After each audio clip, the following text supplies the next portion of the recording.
አጥቧል። እኔ በአመት አንድ ቀን የጸሎት ሐሙስ ካህናት እግር ሲያጥቡ ሳቄ ነው የሚመጣኝ፣ አዝናለሁ። ይሄ የማስመሰል ስራ ነው። በየዕለቱ ቤተ እግዚአብሔር መችግር ትተጣጣባላችሁ። እንኳን የምእመን እግር እርስ በርስ ለምን እናስመስላለን?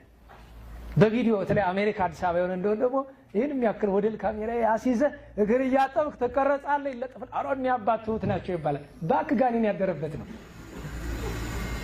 የታይታ የውሸት ሳምንት እግር ጠቡ አላልኩም? ንገሩኝ።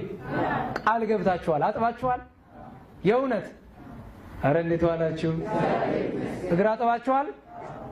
አሃ በል ያላጠባችሁ እጃችሁ ነው። ቶሎ በሉ። ሸሪቱም አምላክ ድረሽ መኖራችሁ ነው። አረ በወላዲተ አምላክ ምንድነው ችግራችሁ? እናት የላችሁም? ዋው አይደለም በሉ። ያላችሁ የላችሁም? እናማ ታቷትሳ አባት የለም? እህት ወንድም የለም? ከዛፍ ነው እንዴ ተላጣችሁት? ጎረቤት የለም? እንደው እንዳባብሰው ኳ ማን ነው? እኔ ነኝ ብሶይ ምንድነው? እግራችሁ ልጠባችሁ እምቢ ብለው ለምን መሰላችሁ? እስኪ ጠይቄ እምቢ ብለው ነው የሚል እስቲ ደግሞ በሉ አንድ ሰዎች አቤት ቸሪቱ ማምላክ ዛሬ ታጥባላችሁ። ቅዱሳን እንደ በረድኤት እንዲመጡላችሁ ትፈልጋላችሁ? ዛሬ ሁላችንም እናጥባለን። እኔ እኮ አንድ ነገር ልንገራችሁ፣ በከንቱ እኮ አይደለም ማዛችሁ፣ ጥቅም ስላለው እኮ ነው። መልካም የትህትና ስራ እኮ ነው። ወንድሜ ማለት ቅዱስ ጳውሎስ ትልቅ የትህትና ስራ ነው። የቆሮንቶስ ሰዎችን ወንድሞቼ ሲላቸው እግር ማጠብን የመሰለ የትህትና ስራ የለም። ክርስቶስ መድኃኔዓለም እግር ካጠበ በኋላ የተናገራት ቃል አለ አይደል? አንትሙሰ ትብሉኒ ሊቀነ ወእግዚእነ ወሰናየ ትብሉ እስመ ከማሁ አነ። ክርስቶስ እግዚአብሔር ነው አይደለም? ጌታ መምህር ትሉኛላችሁ፣ መልካም ብላችኋል።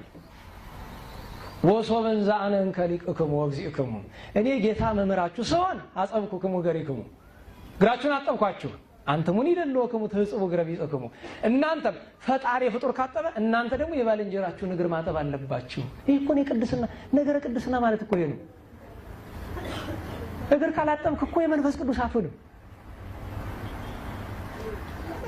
እንታ ጥበቡ በቀኝ ያቆማቸው በረከታቸው ይደርብንና የመጨረሻ የላኩት መልእክት እግር ጠቡ የምትላት በእኔ በአንድ ደግ ሰው መጥቶ የነገረኝ ማለት ነው። እግር ጠቡ እዚህ ዓለም መከራ ማምለጫ አንደኛው ስራ ትህትና ነው። ትህትና ስራ ደግሞ ትልቋ እግር ማጠብ ናት።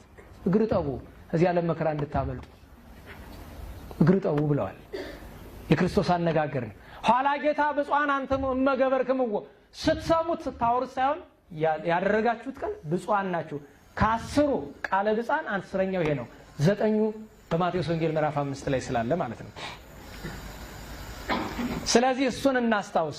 እግር ዛሬ እንድታጥቡ አረ እንደው ባላፋችሁ እንኳን እሺ በሉ እንድታጥቡ